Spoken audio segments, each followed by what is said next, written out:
Hey, my name is Matthew at JTech, and we're looking at a customer coming in with a problem with the blower motor not working. He said that it only goes on high and nothing else.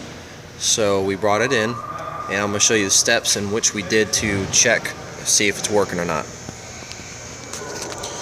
So we're going to go ahead and open up the car. And basically, I'm going to show you the setup here. But how this truck works is you have the key and the controls here. And on the opposite side here,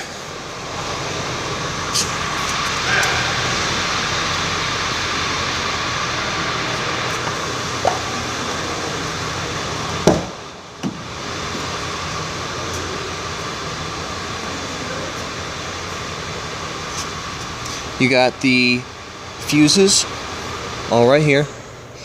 And what we first did is we tested to see if the fuses were blown. It's the easiest thing you can check. Once we did that, I realized none of the fuses were blown, and so we went around and went ahead and checked any wires going to the actual blower motor, which is in the engine compartment. And excuse me, the blower motor's not in there, but the AC system is in there. Once we checked all the wiring components going there, then we went ahead and went to the blower motor and the relay, which is in the passenger compartment. We'll go over there.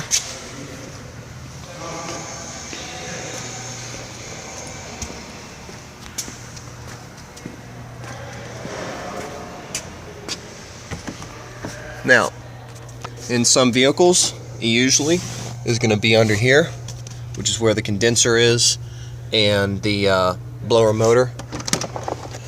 So what you want to do is you undo this and pull it out, and what you will see is in the back here you have the wires going to the blower motor. The whole circuit is back here.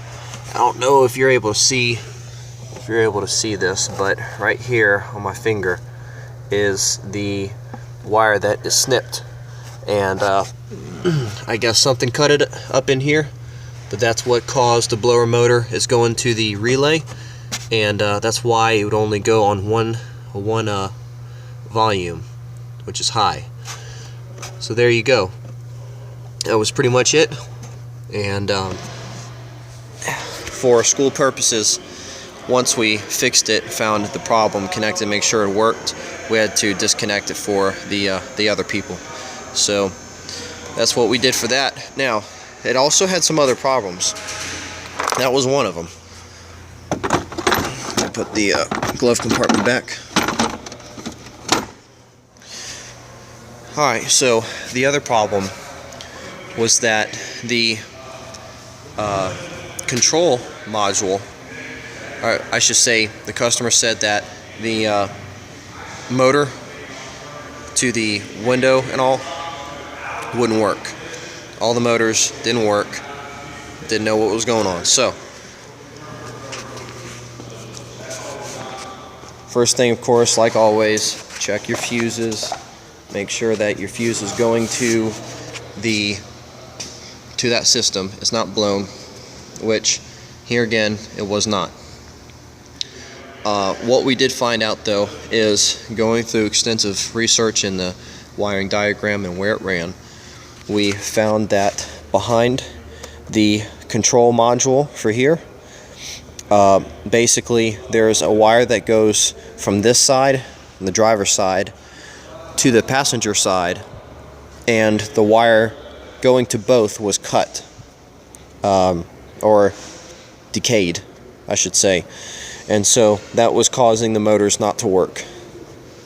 It's all the way up in there, and the way that we found the motor, the wires, was up in here.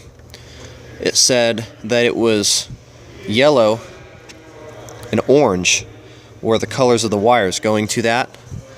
Of course, I found them right there, and so I took the door panel off, and disassembled everything, and sure enough, that's exactly what was going on.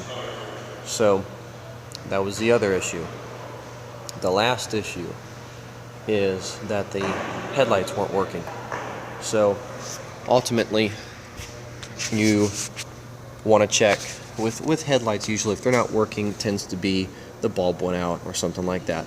Sometimes it can have corrosion. If it does have corrosion, depending on how bad it is, if it's able to be cleaned, clean it, and if it works, great.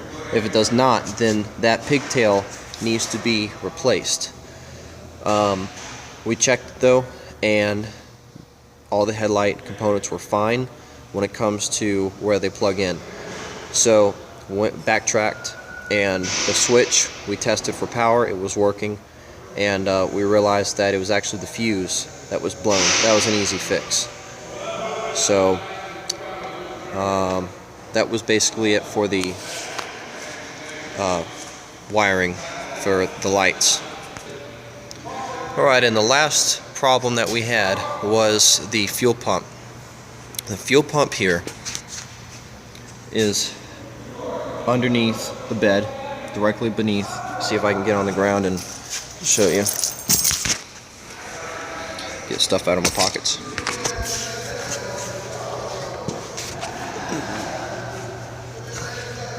Okay, well, you aren't going to be able to see anything, but just trust me when I say it's up here.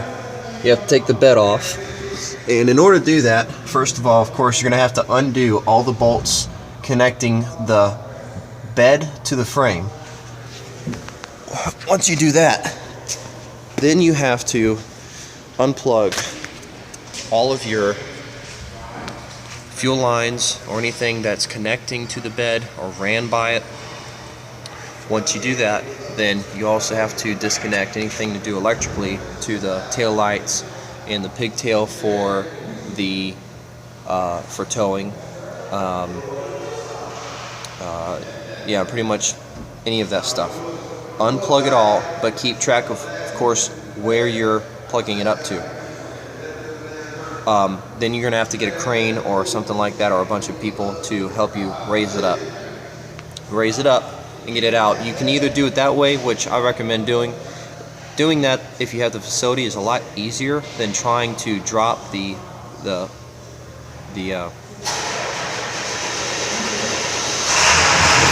tank. Dropping the fuel tank, I just don't like doing it. I think it's a little bit easier to take the bed off. I like to clean things, so while you have the bed off, you might as well just go ahead and clean some things while you're down there, paint your frame, you know, do a few modifications if you want to. Actually, I can show you, since we had it off, our truck has been lowered, and it looks pretty awesome, have to admit, but it's definitely been dropped, and that's just some of the stuff that you can do while you have the bed off. I just kind of, if you're going to do it, and it's going to take all the time anyways, you might as well just go ahead and take it all off. So anyways, when you pull the fuel pump out, you have the fuel pump relay. Then you have the fuel pump itself. And basically it's got a little floater, and it sucks the fuel out, but it also has the floater on there that indicates the level, the sending unit. What we found out was our sending unit was bad, and it was causing a misreading on the gauges. And so that's part of the reason why that's bad. Another issue that you can have is if your fuel pump relay goes out, it will not cause you to start your truck. Basically, the fuel pump won't turn on, and any of the grounds that you have, if you have bad grounds, can cause it not to work properly or to pump slowly. So that's just part of the deal with that. What we found out was, like I said, the sending unit was not that good, and was messing up, and so that was something that we needed to replace. And that's basically all of the electrical stuff that we had to do on this truck, and everything's fixed, and truck runs really good. And that's it. By the way, this is a 3500 1994 Dodge 2-door with a Cummins. So that's it. Thank you for watching.